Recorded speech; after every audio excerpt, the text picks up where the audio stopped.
हूं पुनीत। मध्य प्रदेश के विधानसभा चुनाव में बस कुछ ही महीनों का वक्त बचा है। बीजेपी और कांग्रेस दोनों ने अपनी अपनी तैयारी शुरू कर दी है। मीटिंगों का दौर भी जारी है और इस बीच बाबाओं की कथा का सहारा भी लिया जा रहा है। बहुत पहले से लिया जा रहा है। चुनावी साल की शुरुआत से ही यह शुरू हो गया था। कांग्रेस के प्रदेश अध्यक्ष और पूर्व सीएम कमलनाथ ने छिंदवाड़ा में बागेश्वर धाम महाराज धीरेन्द्र कृष्ण शास्त्री की कथा कराई है। इसे लेकर कई लोग सवाल उठा रहे हैं। कमलनाथ लगातार चर्चा में। छिंदवाड़ा में बाबा बागेश्वर की कथा करवाने को लेकर झाबुआ में हिंदू राष्ट्र से जुड़े बयान पर सियासत गर्म हो रही है और वार पलटवार के सिलसिले भी जारी है। रिपोर्ट देखिए। 80% हिंदू हैं हम, तो सांप्रदायिक से हमारा मुकाबला है। हम सेक्युलर हैं। हमारे संविधान में जो लिखा है हम वो हैं। जिस देश में इतनी बड़ी परसेंटेज में हो वहाँ कोई बहस की बात है? ये तो है ही। 82% अगर भारत में हिंदू हैं तो हम कहें कि ये हिंदू राष्ट्र है, ये कहने की क्या आवश्यकता? ये तो आंकड़े बताते हैं।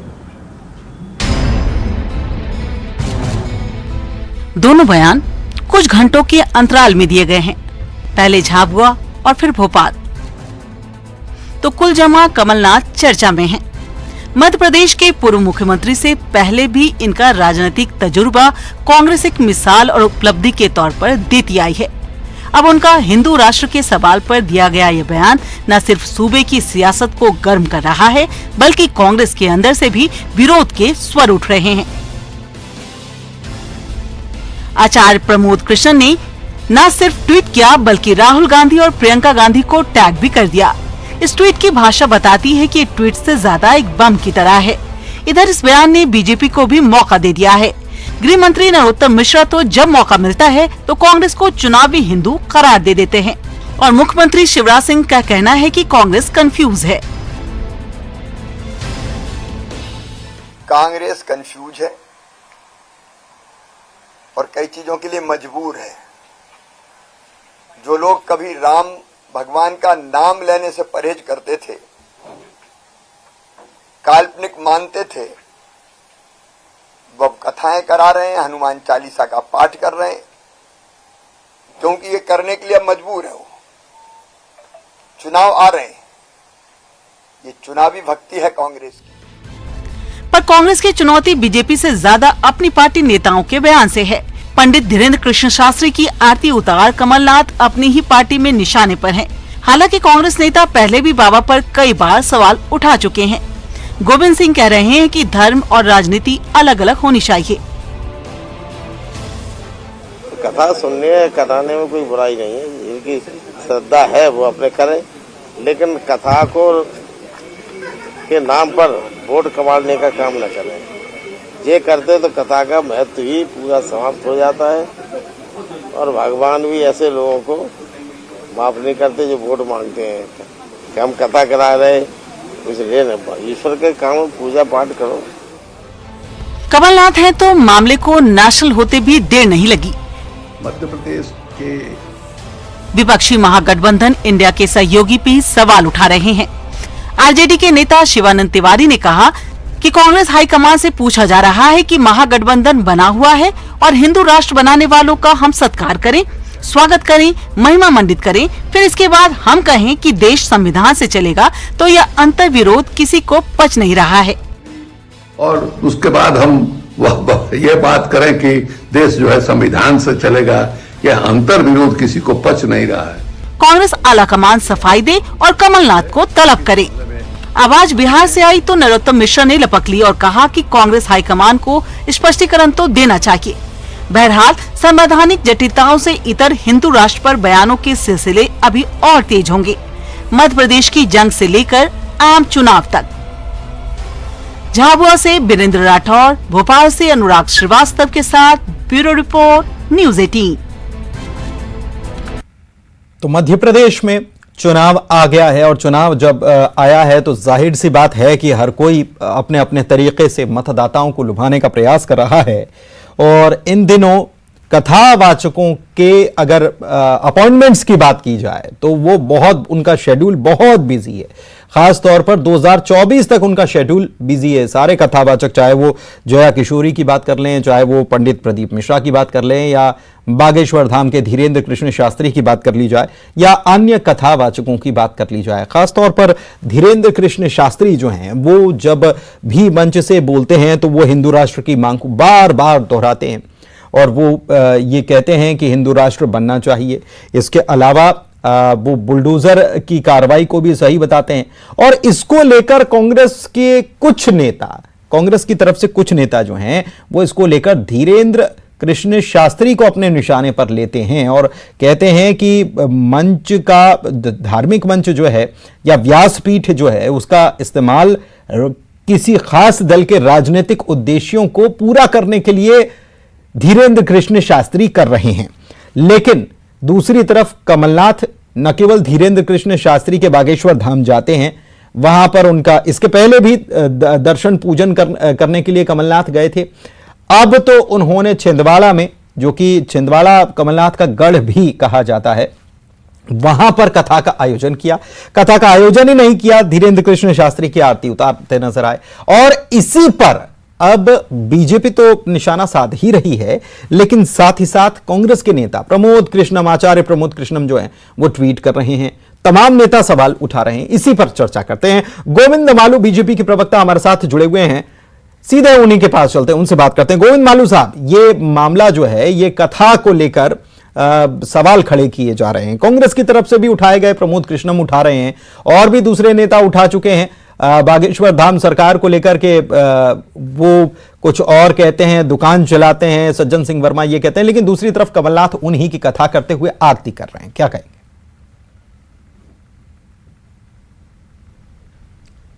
कांग्रेस बड़ी दुविधा में है। इच्छाधारी हिंदू बनने के चक्कर में जो आइडियोलॉजी है तुष्टीकरण की, उससे दूर जा रही है। तो ये सब लोग कह रहे हैं आइडियोलॉजी से दूर क्यों जा रहे हो? ये हमारा तो तुष्टीकरण है आइडियोलॉजी, हमारी तो इम्पीचमेंट है आइडियोलॉजी, हमारी तो वोट बैंक है आइडियोलॉजी, हमारा ये वोट भी खसक जाएगा।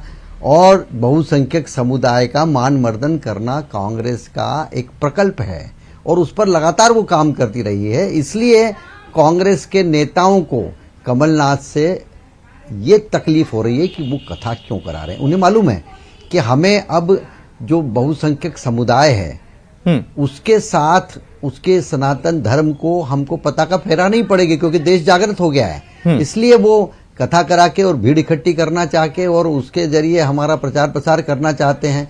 जबकि वो बागेश्वर धाम के बारे में अनेक बातें कांग्रेस के नेताओं ने पहले कई अनर्गल बातें कही, जिनका उल्लेख करना ठीक भी नहीं है, क्योंकि हमारी सनातन सभ्यता, सनातन धर्म का अपमान है, किसी संत का अपमान है। और वो अगर भारत की बात कर रहे हैं, हिंदुस्तान की बात कर रहे हैं, तो उसमें गुरेज क्यों होना चाहिए?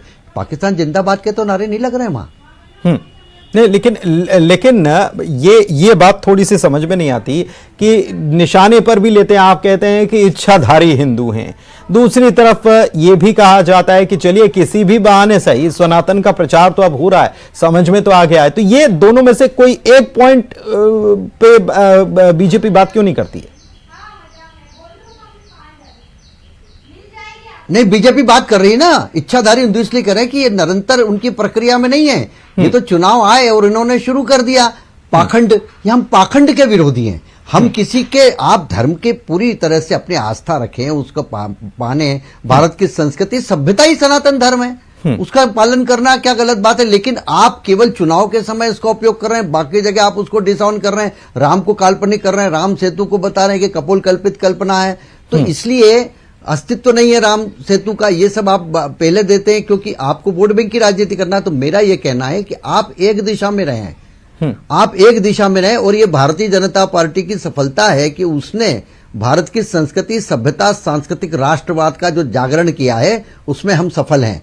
लेकिन राम मंदिर के बारे में बात आती है तब ये 4 सरकारें गिरा देते हैं। अरे कौन से बाबर और औरंगजेब के साथ आप मिलकर गलबैया बांधकर या उनके विचारों से या उनके अवशेषों को आप लेकर और अपने सर पे लगा रहे हैं और घूम रहे हैं? क्या ये भारत का अपमान नहीं है? क्या भारत की सांस्कृतिक सभ्यता का अपमान नहीं है? क्या भारत की थाती का अपमान नहीं है? क्या भारत के मान बिंदुओं का मारदंड नहीं है?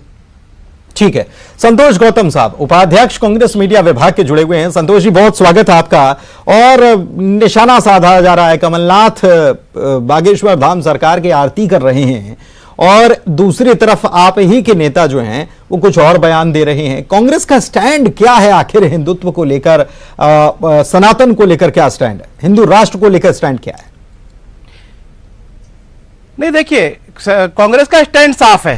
कांग्रेस संविधान के अनुसार चलेगी। कांग्रेस जो देश की मान्य परंपराएं हैं उसके हिसाब से चलेगी। लेकिन यदि कोई धार्मिक आयोजन कांग्रेस के कोई नेता करना चाहता है तो इसमें कहीं पर कोई पाबंदी नहीं है, न ये भाजपा और भाजपा के नेताओं का एकाधिकार है। यह देश संघ की विचारधारा से नहीं चलेगा। इसमें सभी को समान रूप से स्वतंत्रता है और भारत का संविधान ये इजाजत देता है। लेकिन सज्जन सिंह वर्मा वहीं पर कहते हैं कि कुछ लोग दुकान चला रहे हैं और उन्हीं दुकान चलाने, जो उनकी लिस्ट है उसमें बागेश्वर धाम के धीरेन्द्र कृष्ण शास्त्री का नाम है और उन्हीं की कथा करा रहे हैं।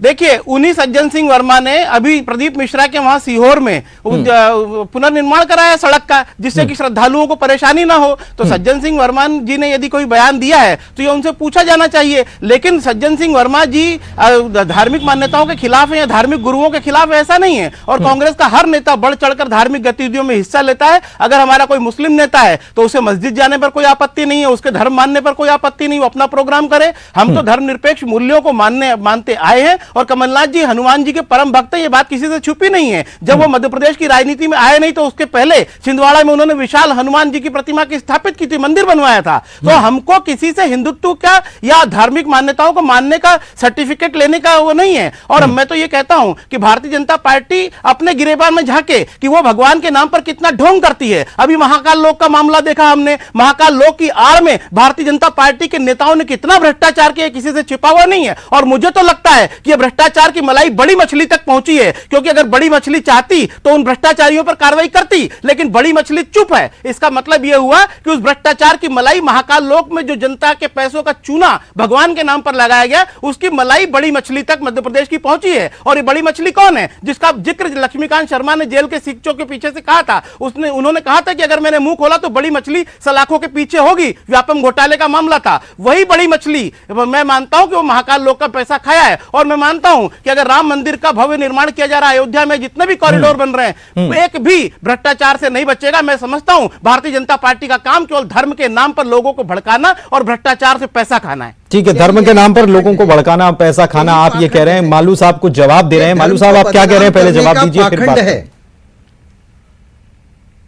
देखिए, मैं ये कह रहा हूं कि ये धर्म के नाम पर जो पाखंड कर रहे हैं, ये पहले कह रहे थे यहां घोटाला हुआ, सिंहस्थ के घोटाला की बात ये लोग करते थे कि सिंहस्थ में घोटाला हुआ। इन्होंने एक कमेटी बनाई थी, जब 15 महीने में इनकी सरकार आई तो वो रिपोर्ट ही नहीं मिली इनको, कोई घोटाला ही नहीं हुआ। ये जानबूझकर सनातन धर्म संतों का अपमान करने का इन्होंने ठेका ले रखा है। जब गो हत्या पर पाबंदी लगाने के लिए 1967 में संसद भवन के सामने साधु संत, कोई राजनीतिक पार्टी जनसंघ नहीं कर रही थी, साधु संत जब आंदोलन कर रहे थे, उस पर गोलियां इंदिरा गांधी की सरकार ने चलाई। जो गो हत्यारे उनको साथ में बिठाते दिग्विजय सिंह और दो और 1947 के पहले ही आतताई आए थे ना भारत में। मुगल कब आए थे और यहां पर देश गुलाम कब हुआ था? 1947 के पहले हुआ था। लेकिन 1947 के पहले की स्थिति को नहीं लाना, ये इन्होंने प्लेसेस ऑफ वर्शिप एक्ट 1991 में क्यों बनाया नरसिम्हा राव सरकार ने? क्योंकि वोट बैंक, क्योंकि तुष्टीकरण, क्योंकि एक वर्ग को खुश करने की बात। भारत की संस्कृति सभ्यता को ध्वस्त कर दो, लेकिन हमको वोट चाहिए। भारत की ये जो आत्मा है, ये यहाँ के जो मंदिर है, मठ है, हमारे जो आराध्य देव हैं, उनकी मूर्तियों को खंडित किया गया, उनको तोड़ा गया, उनके कई सारे अवशेष निकाल दिए। 4-4, 6-6 बार मंदिरों को तोड़ा गया। औरंगजेब से लेकर कई सारे, मोहम्मद बिन कासिम से लेकर, बाबर से लेकर और कई सारे लोगों ने, कुतुबुद्दीन ऐबक से लेकर, ये उनको इंडोर्स कर रहे हैं। ये कौन सा कानून लाए? ये मैं आपको इतिहास में इसलिए जा रहा हूं कि ये प्रमाण है, ये प्रमाण है इनके पाखंड का कि ये सिंहस्थ का बताते हैं अच्छा काम हो रहा है तो बोले घोटाला हुआ, और जब इनकी सरकार आती है तो क्लीन चिट, कुछ नहीं हुआ। ये कई सारे घोटाले की बात करते हैं केवल जनता में। सवाल पूछ लेते हैं संतोष गौतम साहब, देश में अगर धार्मिक स्थलों को राम मंदिर की बात कर रहे हैं, मंदिर बन रहे हैं, और अगर वो हो रहा है, वो पहले नहीं हुआ, वो हो रहा है, आपको उसमें भ्रष्टाचार नजर आ जाता है, क्यों? ये सवाल है। देखिए भ्रष्टाचार नजर नहीं आता है। मैं तो कहता हूं कि ये आधुनिक युग के गजनवी हैं, जिनके भ्रष्टाचार के कारण महाकाल की मूर्तियां टूटी हैं, सप्तऋषियों की मूर्तियां टूटी, वहां गुंबद गिरा है। तो ये आधुनिक गजनवी हैं जो विभिन्न तरीके से अप्रत्यक्ष तरीके से भगवान की मूर्तियों को खंडित कर रहे हैं। मैं कह रहा हूं ये आधुनिक गजनवी है। अगर ये आधुनिक गजनवी नहीं होते तो किसी की हिम्मत नहीं थी कि भगवान के नाम पर पैसा खा जाए और भगवान की मूर्तियां खंडित हो जाए। सप्तऋषि की लेकिन एक चीज संतोष जी वापस थोड़ा सा ये बहुत विस्तार पर जा रहे हैं, लेकिन अभी हालिया परिस्थिति की बात कर ली जाए तो मुझे थोड़ा सा ये समझना जरूरी है कि नेता प्रतिपक्ष कुछ और कहते हैं, नेता प्रतिपक्ष बागेश्वर धाम को लेकर कुछ और कहते हैं, ठीक है, सज्जन सिंह वर्मा कुछ और कहते हैं और कमलनाथ उनकी कथा कराते हैं। तो ये एक राय क्यों नहीं है? संतों के प्रति एक राय क्यों नहीं? पुनीत जी मैं आपको बिल्कुल स्पष्ट कर दूं कि कांग्रेस पार्टी संविधान के अनुसार चलेगी। कमलनाथ जी अगर हनुमान जी की पूजा करना चाहते हैं, बजरंग बली की पूजा करना चाहते हैं, कमलनाथ जी करेंगे। अगर गोविंद सिंह जी उतनी उनके उस प्रति जिसको कहते हैं कि किसी देवता में आस्था नहीं है तो दूसरे देवता को पूछ सकते हैं। हिंदुस्तान का संविधान लेकिन सर शायद नहीं संतोष जी उनके बयान आपने नहीं सुने, बयान आपने शायद नहीं सुने। अगर सुने होते तो शायद आप ये नहीं, बातें ही बिल्कुल अलग है, कॉन्ट्राडिक्टरी है सर। नहीं क्या बात, कोई भी एक आम व्यक्ति भी सुन लेगा तो समझ जाएगा कि कहना क्या चाह रहे हैं। कोई कुछ और पार्टी एक है तो बात भी एक होना चाहिए ना। अफगानिस्तान पाकिस्तान नहीं मेरी बात सुनिए, ऐसा नहीं है। गोविंद मालू जी अगर शिव जी की पूजा करते हैं तो जरूरी नहीं कि कैलाश विजयवर्गीय शिव जी की पूजा करें, वो श्री राम की भी पूजा कर सकते हैं, वो कृष्ण की भी पूजा कर सकते हैं। यहाँ पर इस बात का कोई हो नहीं सकता। कथा कराने को लेकर ये मामला, चलिए ठीक है। और कमलनाथ जी वहाँ के उस कथा के आयोजक नहीं, पहली बात सुन लीजिए। अगर कमलनाथ जी के छिंदवाड़ा में कोई कथा हो रही है और वहां पर लाखों श्रद्धालु आ रहे हैं तो कमलनाथ जी का नैतिक कर्तव्य, धार्मिक कर्तव्य कि उस कथा में जाएं और लोगों के बीच में रहें। वो छिंदवाड़ा जो कमलनाथ जी जहां जिनकी सेवा करते हैं, वहां के श्रद्धालु कर्तव्य बता रहे हैं तो फिर जवाब भी मांगे जाएंगे, क्योंकि बाकी नेता कुछ और कह रहे हैं। आप ही के पार्टी के आचार्य प्रमोद कृष्णम कुछ और ट्वीट कर रहे हैं और लिख रहे हैं, साथ में टैग कर रहे हैं राहुल गांधी को और सोनिया गांधी को। तो ये क्या चल रहा है? ये लगता है कि कहीं ना कहीं कंफ्यूजन है, एक ही मुद्दे को लेकर। चलिए चर्चा को यहीं समाप्त करते हैं, वक्त यहीं तक की इजाजत दे रहा है। बहुत शुक्रिया आप दोनों मेहमानों का आज जुड़ने के लिए, और इसी के साथ इस बुलेटिन में इतना ही। नमस्कार।